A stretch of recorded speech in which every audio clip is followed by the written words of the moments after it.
Hey, folks. Erick Stakelbeck here. Welcome to the Watchman Newscast Livestream. You're going to see some big improvements on our live stream today. Our trusty producer, Daniel, is at the helm here, and some good things are going to happen over the next hour.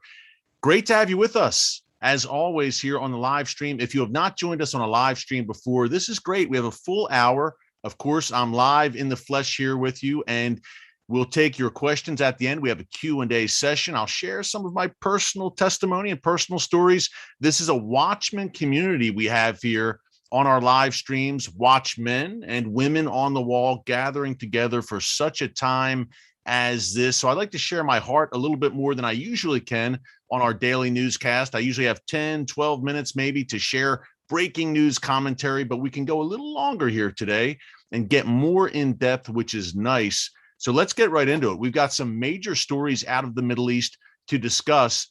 And the key thing about the stories that we're discussing today, folks, at least two of them, are that the mainstream media, surprise, surprise, is not picking them up or paying much attention to them. Before I get into it, I just want to welcome everyone. We have someone from Pakistan joining us right now. God bless you, Sam John. We have Hawaii. We have Oklahoma. We have England, Israel, from around the world. People are joining us right now. The Watchman community. Kentucky. Hello, Kentucky. Let's get into it. I mentioned two stories that you're not hearing much about in the mainstream media. I think the first story to mention, to me, I'm shocked that this didn't get more attention. And it's a subject we've been hitting on a lot here in the newscast. A Colombian daily newspaper, the largest daily newspaper in Colombia, here in the Western Hemisphere, in South America, reported on Sunday that an assassination plot was recently broken up by Colombian authorities with help from the Israeli spy service, the Israeli Mossad. It was a Hezbollah assassination plot, a plot to kill, to murder a former Israeli intelligence officer who was working in Bogota, Colombia, the capital of that country. Now, Hezbollah may have been looking to use other terrorist forces on the ground there. I think of FARC, the narco terrorists there who've conducted an insurgency against Colombia over the years. Hezbollah may have employed them. So we may have had Iran contracting the job out to Hezbollah, who then tried to subcontract it out to FARC. We don't have all the details yet, but that is a possibility. What we do know is that Hezbollah reportedly was surveilling not only this former Israeli intelligence officer, but other foreign nationals in Colombia, including U.S. citizens, perhaps some diplomats. This was an active plot, according to this leading newspaper in Colombia, El Tiempo. And what we have here, folks, was evidently an assassination revenge plot. These Hezbollah terrorists, at the behest of their Iranian masters in Tehran, were looking to avenge the death of the terror master Qasem Soleimani. Rewind to January 2020, when a U.S. drone strike eliminated Soleimani as he landed at Baghdad airport in Iraq. He was, of course, the world's number one terrorist, the most dangerous jihadist in the world, bar none. Soleimani was the architect of Iran's terror operations throughout the region, in addition to Iran's external operations in places like, surprise, surprise, South America. More on that in a second. But this plot reportedly sought to avenge Soleimani. Now, a few things to keep in mind here. Number one, you want to avenge Soleimani, who was killed by the United States. You want to avenge him by killing an Israeli. Very interesting. Could part of this also have been revenge for the death of Mohsen Fakhrizadeh, the mastermind of Iran's nuclear weapons program? Remember, folks, the year 2020 was not a very kind one for the Iranian regime. It was bookended in January by the death of Soleimani, then in late November, around Thanksgiving, by the death of Mohsen Fakhrizadeh last November 2020, almost a year ago. Hard to believe. So Iran has been hell-bent on revenge, not only for the death of Soleimani, but also for the death of Mohsen Fakhrizadeh. And another thing to keep in mind here, Look at how the Iranian regime uses Hezbollah once again. We've discussed many times here on the newscast that Iran usually acts through proxy. Iran wants plausible deniability. They want to say, hey, my hands are not dirty. My hands, our hands, the Iranian regime, they're clean. It wasn't us. And that's why you see Iran time and time again operating through proxy. Of course, this case in South America, but also look no further than Hamas and Palestinian Islamic Jihad in Gaza, where Iran helped to instigate a war back in May 2021, an 11-day war where Hamas fired some 4,200 rockets at every inch of Israel, and many were killed on the Hamas side at the behest of the Iranian regime. Of course, Iran's most lethal proxy, Hezbollah, in southern Lebanon to Israel's north. Of course, those Iraqi Shia militias, which Iran controls in Iraq and Syria. And of course, those Houthi rebels in Yemen who have made life very miserable for Saudi Arabia over the past few years with a steady flow almost daily of drone and ballistic missile strikes against the Saudi royal kingdom. Wherever the Iranian regime goes, folks, they leave a trail of chaos, misery, and destruction. Iraq, Yemen, Syria, Lebanon, and of course, Iran itself, which is in the throes of a major economic crisis because of the Iranian regime. I like to make the point many times here on the Watchman Newscast that we're not talking about the Iranian people. Key point, please remember, the Iranian people who have a proud history going back thousands of years. Iran is a Bible land. Yes, Persia in your Bible. That is modern day Iran, the land of Esther, Mordecai, Cyrus, Darius. That was ancient Iran. That was Persia. This is a Bible land with a proud history, many educated people, a great culture, which has been demolished, or at least partly demolished, I'm sad to say, by this regime over the past 42 years. Folks, the biggest victims of the Iranian regime's tyranny are the Iranian people themselves. Here's an encouraging note for you. We've reported this on the newscast. In case you haven't heard it, look, we've got Thanksgiving coming up, right? Here in the States, at least. We have viewers from around the world, but here is something to give thanks for, no matter where you're watching from right now. The Iranian church, the underground Iranian Christian church, may be the world's fastest growing. According to some accounts, there are at least 1 million Iranian followers of Jesus right now in that land. Yes, the very nation that plays host to the world's #1 state sponsor of terrorism also plays host to what is perhaps the world's fastest growing church. Despite relentless persecution and suppression, the Iranian church continues to expand. Folks, only God, where you have such light in the midst of such darkness happening in Iran right now. So be encouraged by that. And please keep the believers, keep all of the people in Iran, but also keep the Christians in Iran in your prayers. Big story there that is not getting enough attention. Again, surprise, surprise, in the mainstream media. Something to keep in mind with this reported Hezbollah revenge plot, avenging Qasem Soleimani in Colombia. If you just joined us, we are talking about this Hezbollah plot, engineered, of course, by the Iranian regime to assassinate a former Israeli intelligence officer in Colombia. Yes, in the Western Hemisphere. Think of the Monroe Doctrine you learned about in school if you're an American like me, in the Western Hemisphere, where Hezbollah has a very strong presence. There's an area of South America. Here's a nugget you don't hear much, very much, called the Tri-Border Region. Have you heard of it? Comment if you have. I'd be interested to know if anyone's heard of the Tri-Border Region. It's a lawless zone where Brazil, Argentina, and Paraguay meet.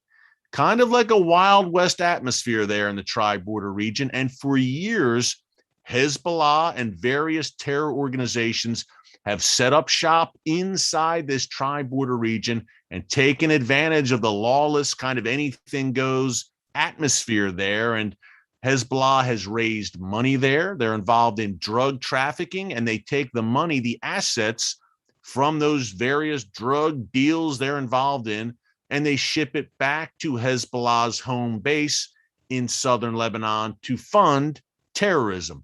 That's how it works. So Hezbollah in South America, in our backyard, folks, if you're an American like me, Hezbollah has been able to establish relationships with various criminal organizations, smuggling organizations, and terrorist organizations here in the Western Hemisphere in South America. So this plot in Colombia is no surprise in that Hezbollah, since it already has a presence in South America, is well positioned to strike in Colombia, has an apparatus there already, a large Lebanese population, relatively large, in certain areas of South America as well, and also Syrian emigres in South America. Yes, that is really happening, folks. Look no further than 1992 and 1994, when Hezbollah carried out two deadly, under the orders of the Iranian regime, carried out two deadly terror attacks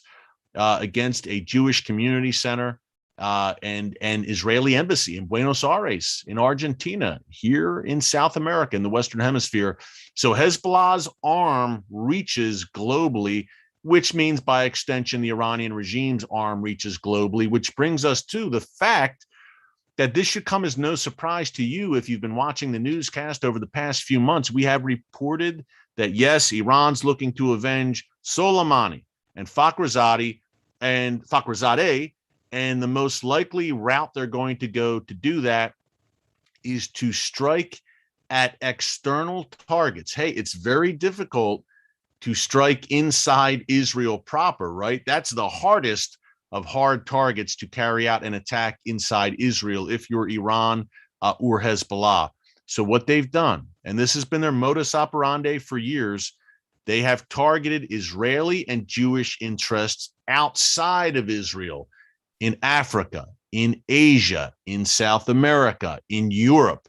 Iran wants revenge. They're looking to lash back, but they're saying, okay, we will strike you where there are soft targets, or at least softer targets. I'm thinking Israeli consulates, embassies, Jewish community centers around the world, Israeli tourists, Israeli businessmen and women who were on business traveling outside of Israel. They are the targets for the Iranian regime right now. I want to give you a few more examples of that. Before I do, I just want to check in and say hi. Hello, everyone. I'm looking at our chat here. Greetings from Ghana.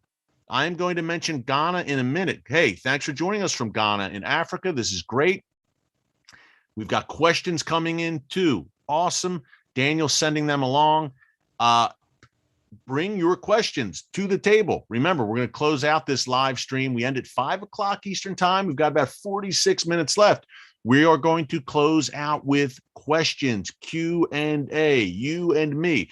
So send your questions along. I'm getting them here, and there's some good ones already. I'm following here on Microsoft Teams, which I now know how to use thanks to Daniel. But the chat is going. It's lively. This is great. More examples of Iran trying to strike Israeli interest outside of Israel. Let's go back to February of this year, the Israeli embassy in New Delhi, where Iranian-backed terrorists planted an improvised explosive device outside of that embassy. Thankfully, no one was hurt in that attack. Let's go back to about a month ago, a plot that was broken up in Cyprus, the island of Cyprus off the coast, not far from the coast of Israel, in the Mediterranean, of course. And there was a plot broken up, an Iranian-backed plot, once again, to kill Israeli business people working in Cyprus. And let's go back to about a week ago, I think, or maybe 2 weeks. I've reported here on the Watchman Newscast of a plot in Africa. I mentioned my dear friend in Ghana who wrote in. There was a plot by Iran to strike Israeli tourists and business people in Ghana, Tanzania, and one other, Senegal, 3 African nations that the Mossad, the Israeli spy agency, once again helped to break up. So what we're seeing, folks, is these plots, these overseas plots against Israeli and Jewish targets around the world, are coming at a pretty rapid clip. What does that tell you?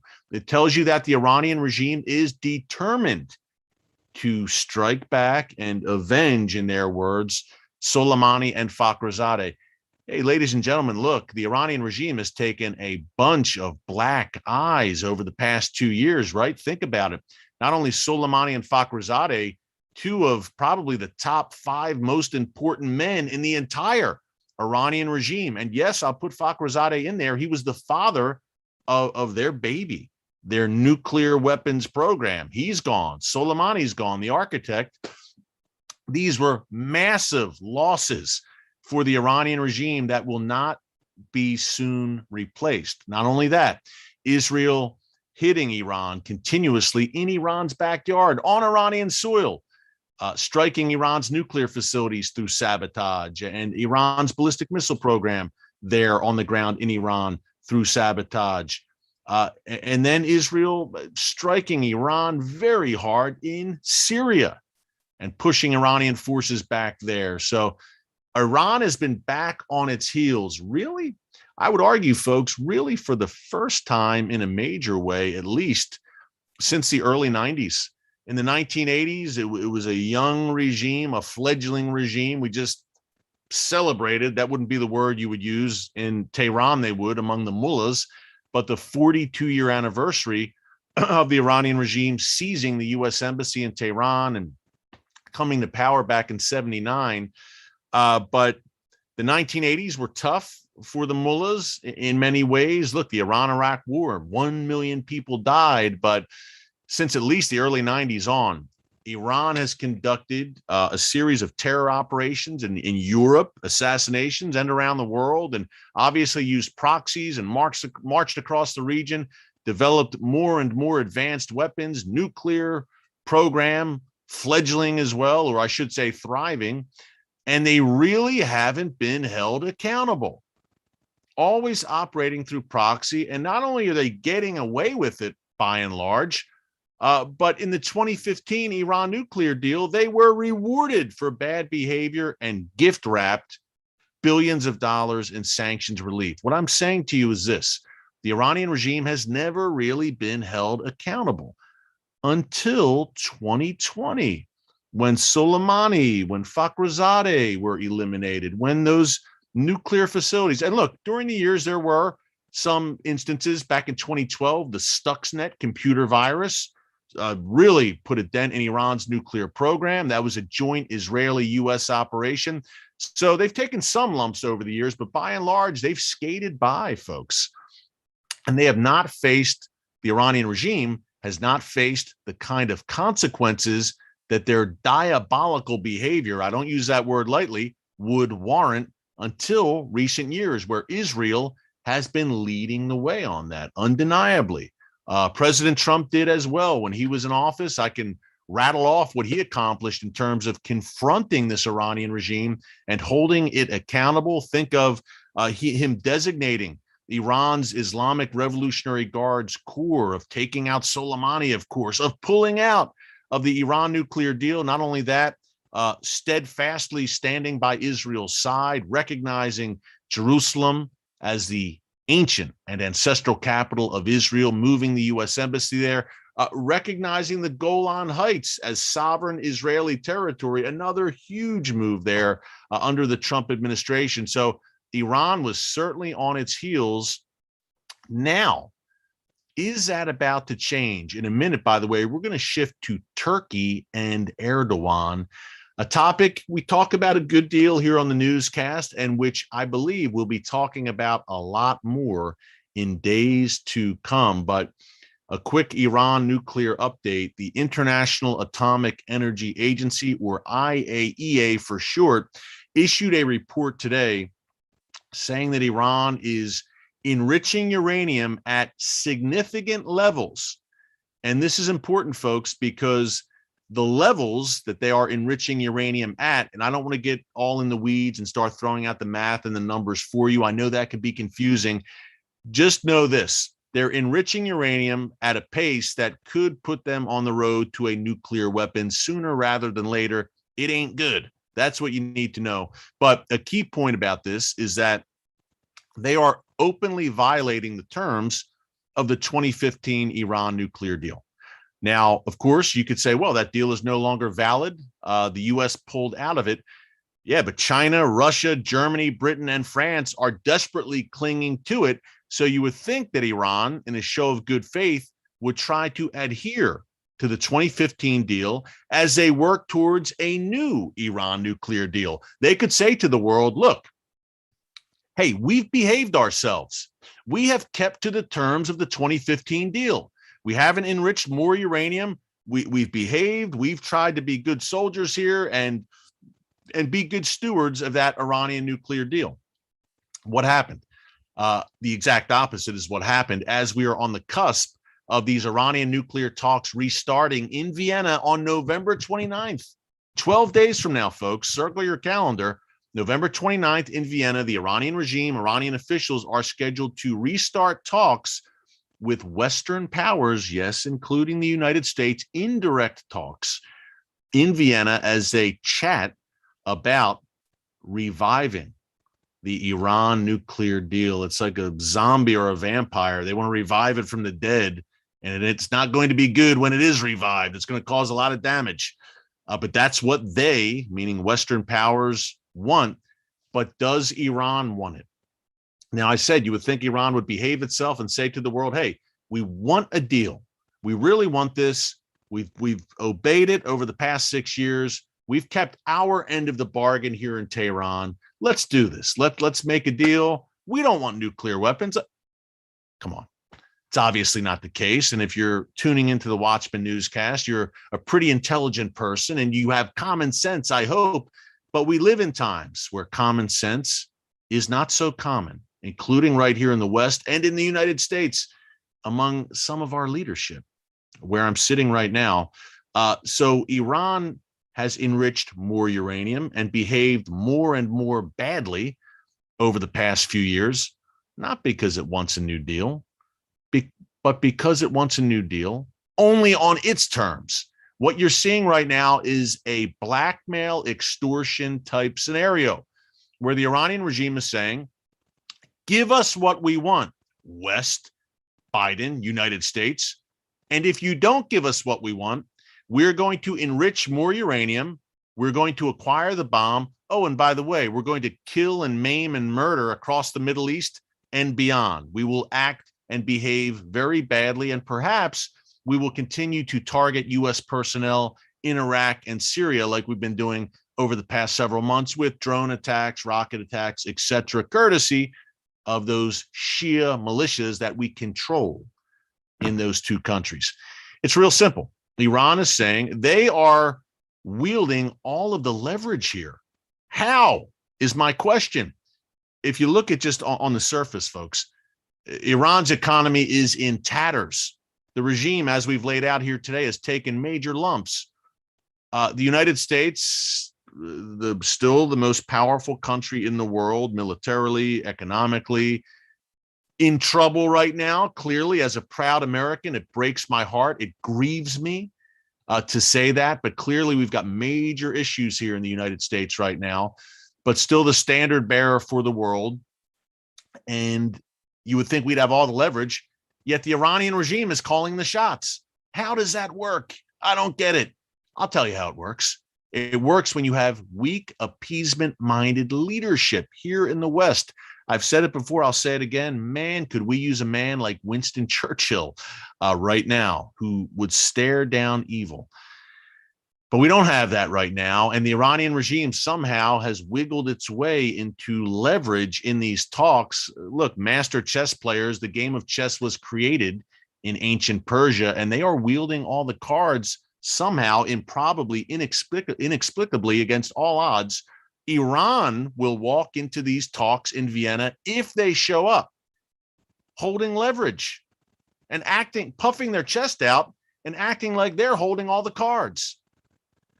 Whew, a world turned upside down. I mentioned if they show up. That's a big question, folks. Look, Ibrahim Raisi, the butcher of Tehran, who is Iran's new president and has assembled the most radical cabinet in the history of Iran, and that's saying something, a rogues gallery of wanted terrorists, Hezbollah supporters.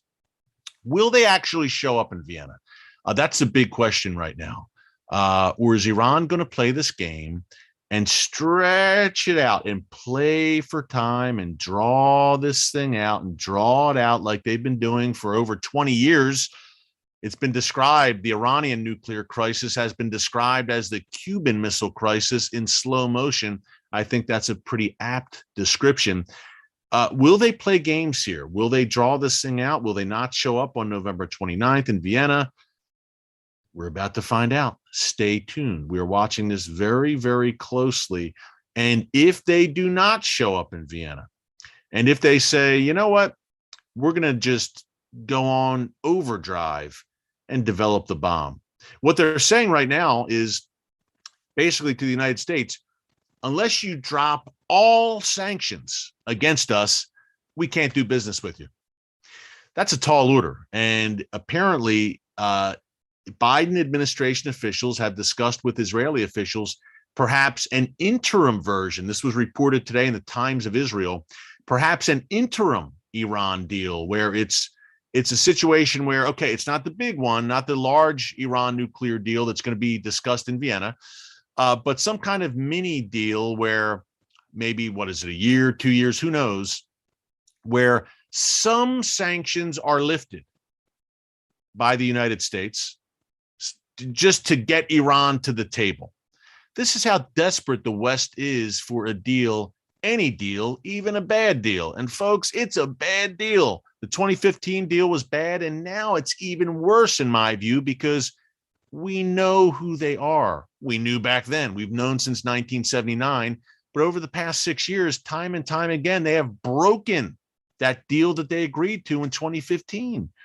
Their behavior has worsened across the region and across the world. And now we're going to reward them once again. My head may explode here on camera as we talk about this. But before it does, let's move on to Turkey. With the one note to close the Iran discussion, what will Israel do? What will they do if the Iran nuclear deal passes or becomes law, I guess you would say? And what will they do if it doesn't happen?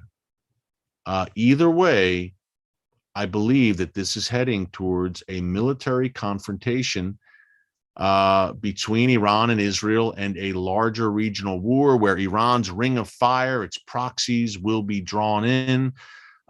Prophetic implications, of course. I think we'll talk about that in the Q&A. How's that? Because we have a lot of questions about that coming through. I can see right here on the chat. Someone is joining from Germany. My last name is Stakelbeck. Claudia, welcome from Germany. Willkommen, I should say. Let's get into Turkey. Have you been following the situation? This is a story not getting any mainstream media attention yet, but folks, keep an eye on this. Turkey last week, the regime of Recep Tayyip Erdogan. Now, people sometimes have commented and said, you're pronouncing his name wrong. Erdogan, I believe I am pronouncing right. Recep Tayyip Erdogan. I get some Turkish viewers who critique my Turkish. I apologize. God bless you guys. Let's just say Erdogan and know that he is not a very pleasant chap. And his regime last week detained an Israeli couple. Now, this was an Israeli married couple. They were visiting Istanbul as tourists. They took pictures of the presidential palace in Istanbul. There's one in Ankara. There's also one in Istanbul. External photos of the palace, just like here in the States. You're walking down Pennsylvania Avenue, you take pictures of the White House, or in Great Britain, Buckingham Palace. They were doing that in Turkey. This is natural, normal tourist stuff. Well, Turkish authorities seized them and threw them in jail and accused them of espionage because they took pictures of Erdogan's presidential palace. Now, I reported on this, I believe, 2 days ago, here on the newscast, November 15th. You can check it out here in our archives. While you're at it, if you have not subscribed, please be sure to subscribe. We just passed 400,000 subscribers here on the newscast. We thank you guys for helping it happen. And we thank God for what he's doing and what he's about to do. We thank him in advance because we're going to continue to grow for such a time as this. But some of the commenters said, you know what? They probably were spies. I guarantee they were there spying on behalf of Israel. Well, something to keep in mind. This husband-wife team work for a bus company in Israel, and they've actually appeared on commercials for this bus company. So obviously, they're not spies, or else they wouldn't completely blow their cover by appearing in public on a commercial for an Israeli company. Just saying, these were tourists. And this is not crazy to comprehend because thousands upon thousands of Israelis travel to Turkey every year as tourists. It's one of the most popular destinations, tourist destinations for Israeli travelers. You may not have known that, and many people have rightly said, what are they doing there in Turkey? Folks, things have changed, obviously, under Erdogan over the past decade, especially since 2009 he's been in office there since 2002, but since 2009, he has really accelerated his anti-Israel and blatantly open anti-Semitic behavior. But before that, remember, Israel and Turkey had a very solid relationship for decades, as did Turkey and the United States in pre-Erdogan days. And yes, Turkey still is a NATO member, although under Erdogan, I refer to Turkey as NATO in name only. Again, not the Turkish people. And there was the Turkish military and great friends of the U.S. military over the years. But Erdogan has taken things in a radically dangerous, radically Islamist direction. He is Muslim Brotherhood through and through, and his AKP party is essentially the Turkish branch of the Muslim Brotherhood.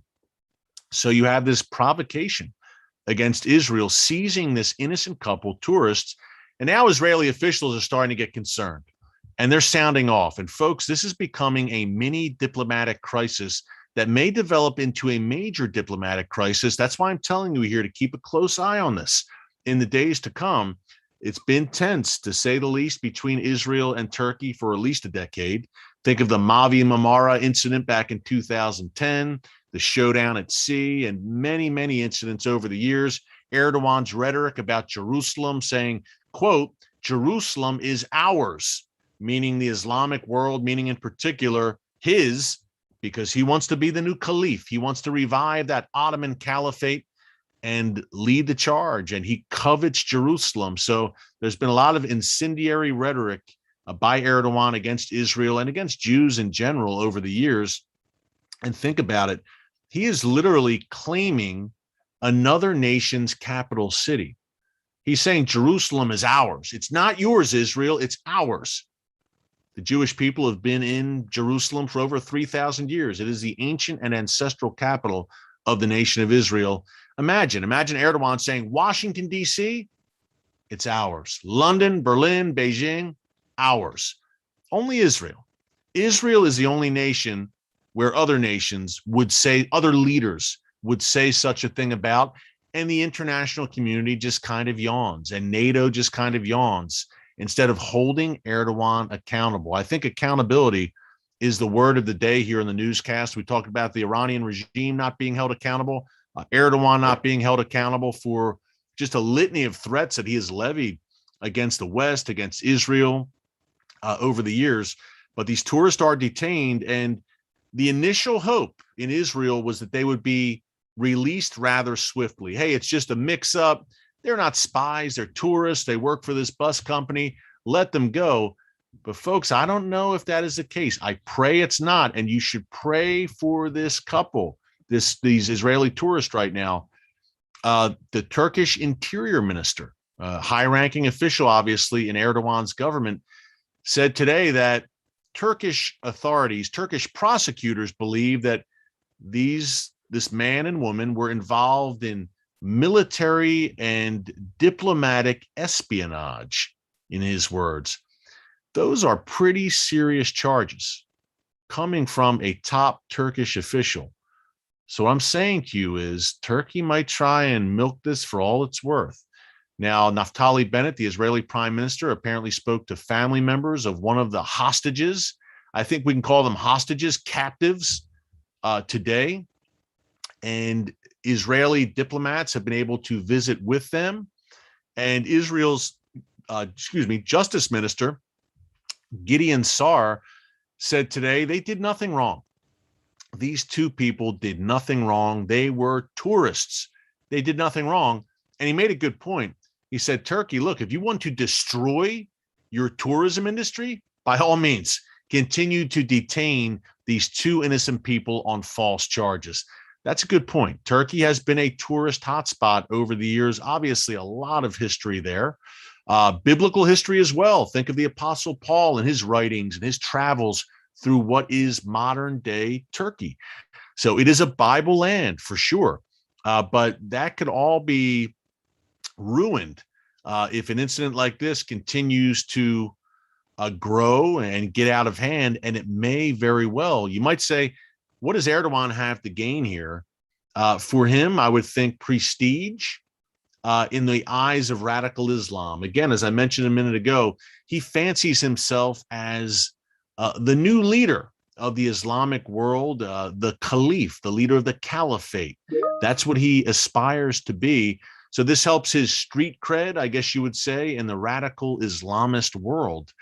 But other than that, I don't see many benefits for him, unless he also just sees it as fulfilling his ideological goal of harassing Israel, of tormenting Israel, and making Israel's life difficult. He's surely going to accomplish that if this turns into a full-blown diplomatic crisis, and it may be on that road if these two innocent people are not released soon. Again, keep them in your prayers, folks.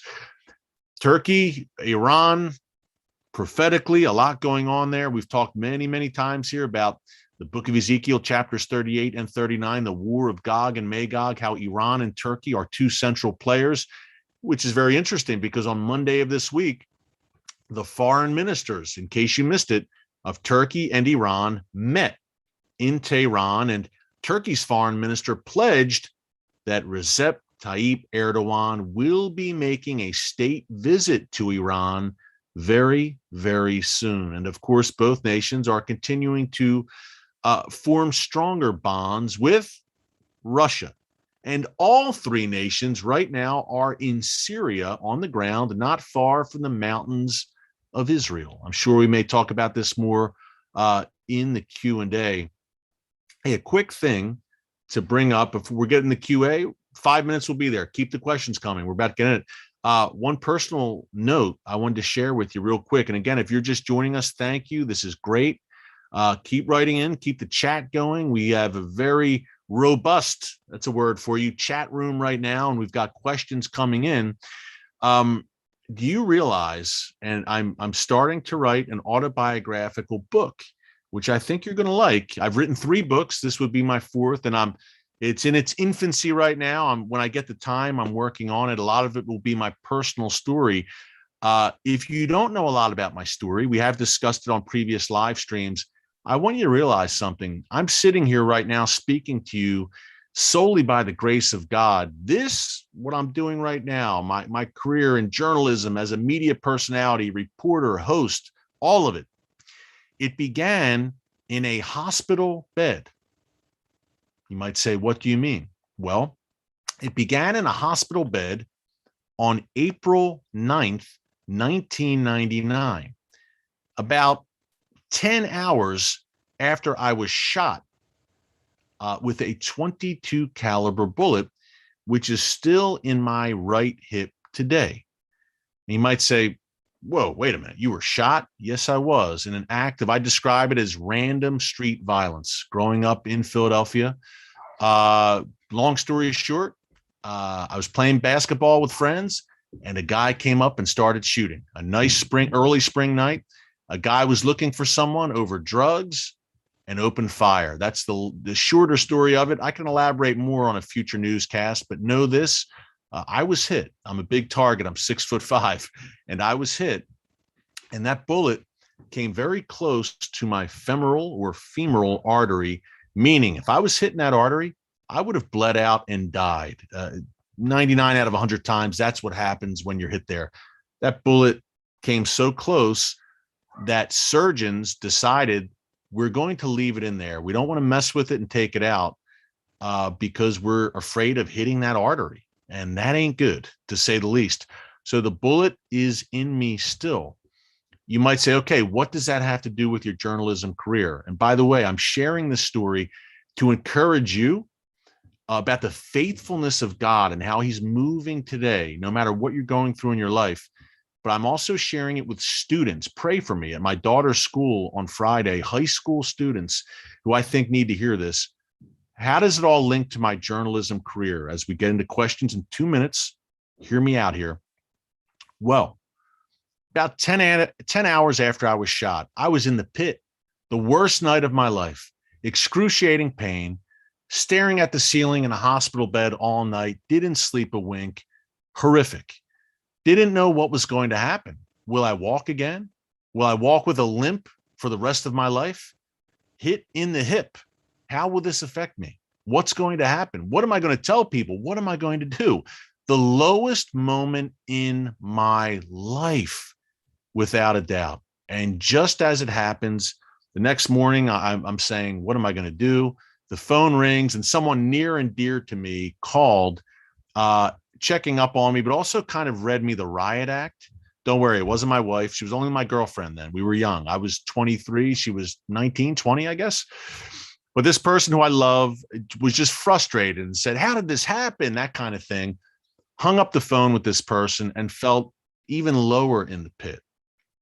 And I said, God, I didn't know the Lord personally yet. I did not have a personal relationship with Jesus yet. Even with this near-death experience and a previous near-death experience, nearly being killed a few years prior. I said, I believed in God, though. And I said, what am I going to do? Why did this happen to me? About 10 seconds later, and about 2 minutes after that not so good phone call, the phone in my hospital room rings again. It's my dad. Rest in peace. He passed away in 2003. This was 1999. He had gone home just to decompress after being with me in the hospital. He says, hey, and kids, if we have kids watching, this was in the days before cell phones where you had answering machines. Anyone out there remember answering machines? He said, on the answering machine, Eric, there is a message for you from a magazine. It's a basketball magazine, and it's a national publication, a publication I liked very much. And he said, guess what? They want you to write an article for them, and they'll pay you. Folks, mind you, this was my first professional journalism, writing, media assignment in my life, about 2 months after I graduated from college. And it's a national publication, which I loved. And I'm in the pit, lowest point of my life, can't even move, excruciating pain with a bullet in my hip. Totally random. Didn't deserve it. Had every right to be there playing basketball with friends. I'm hit out of all people, thinking, where is my life heading from here? Am I ever going to walk again? God, why me? And then just when I'm at the lowest point of my life, I'm in the pit. God reaches out his hand and gives me my first professional media journalistic assignment. What are the odds? He was saying to me, son, you are down right now. You are low. I know, but I'm not done with you yet. Here's what I have in store for you. You'll get through this trial. I will help you through it. I will carry you through it, says the Lord. And this is what I have for you. I still have a plan for your life. Great things will happen in your life still. Here's a taste. Folks, we serve a faithful God, but man, we serve a good God. You could say, good, he let you get shot. He did let me get shot. And if I didn't get shot, perhaps I wouldn't have this testimony to share with you and encourage and inspire you right now. And in his goodness, he said, I love you. I will never leave you or forsake you. Eric, I'm still here with you. And to show you I'm still here with you, here, take this assignment and run with it. So I call this publication laying in bed with a bullet in my hip. And I say, yes, this is Erick Stakelbeck. I would love to write for your publication. Sounds great. I'll be there. And I hang up. I didn't mention the gunshot that happened literally about 10 months prior, 10 hours prior, I should say, about 10 hours after I was shot. All this began. It began that day in the hospital bed over 22 years ago. And that's how it all started.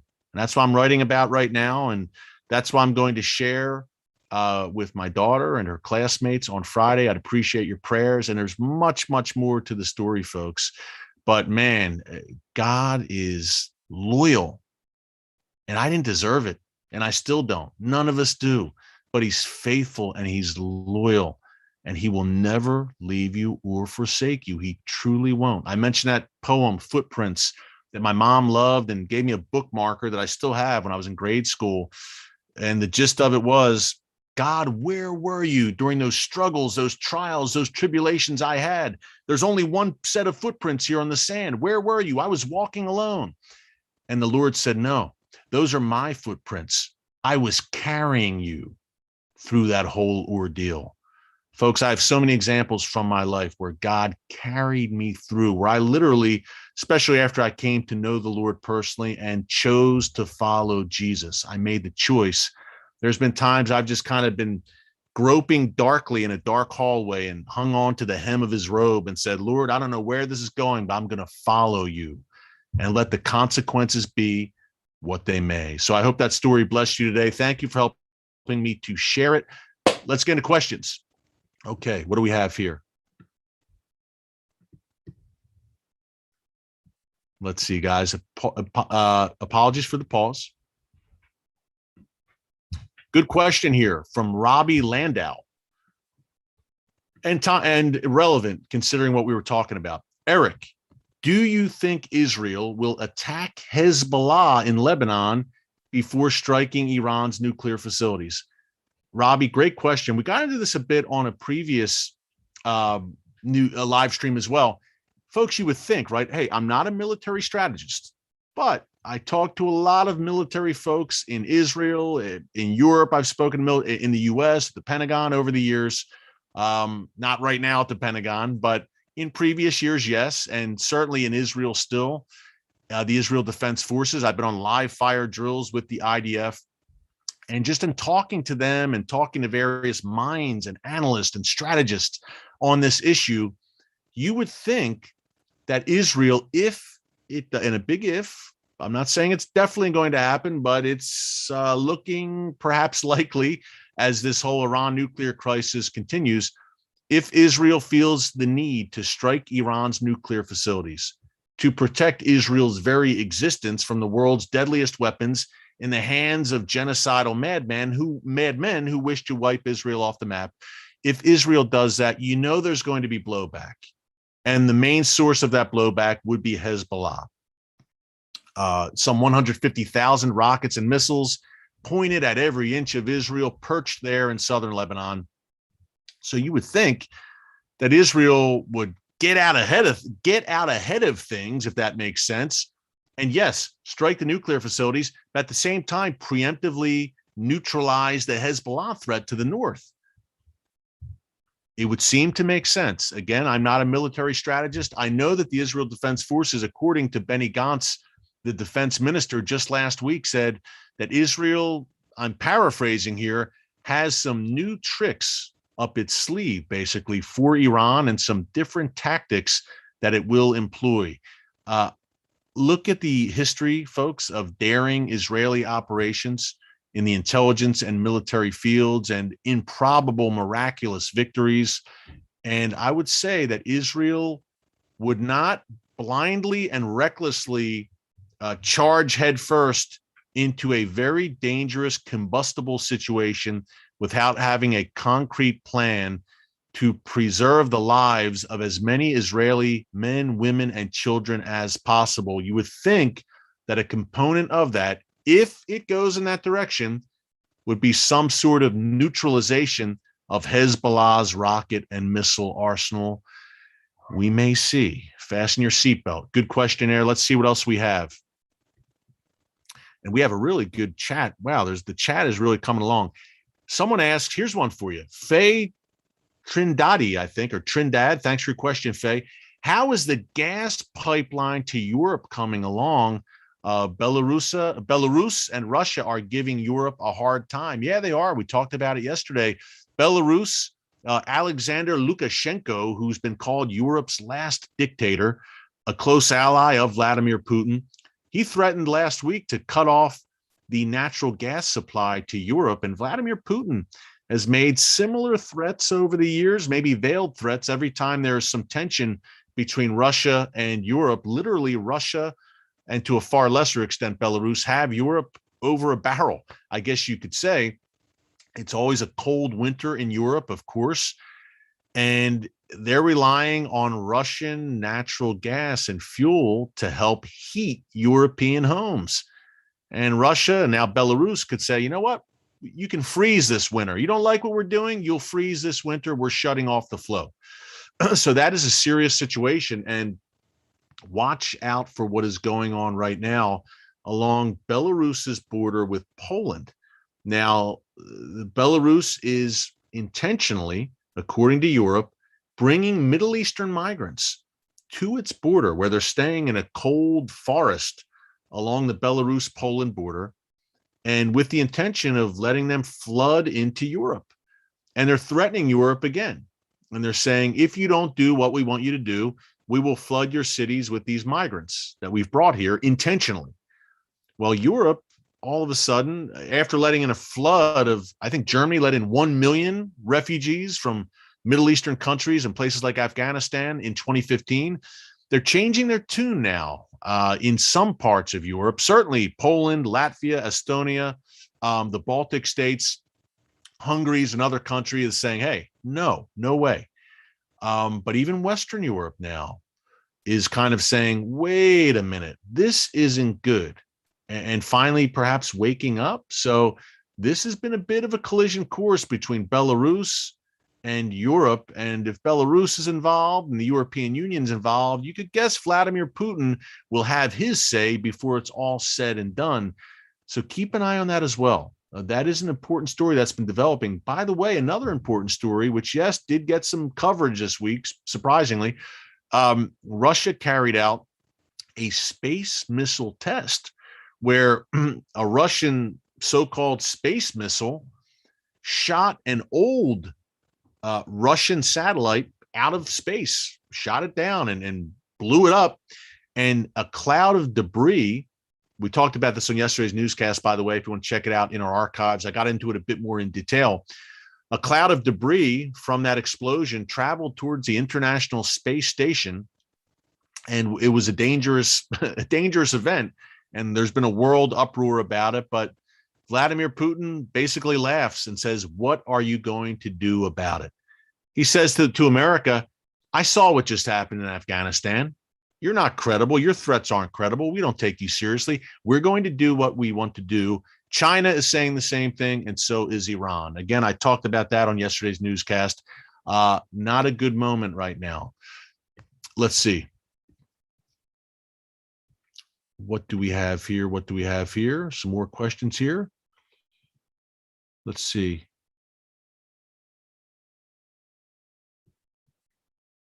Someone also mentions here, Devin, Ukraine, which I should have mentioned as well. Good question there about Ukraine and what happens there. Look, Russia amassing troops on the border with Ukraine. What happens there from the U.S. perspective? Nothing. Sanctions, I'm sure that's always the answer. Economic sanctions against Russia. But Russia has many other allies and friends who they can do business with, even if they are sanctioned. They are much less isolated than, say, Iran, of course. So keeping an eye on Ukraine closely in that situation, and Russia amassing troops there on the border. Let's see what else we have. If I can scroll up here, folks, 1 second. Thank you for your patience.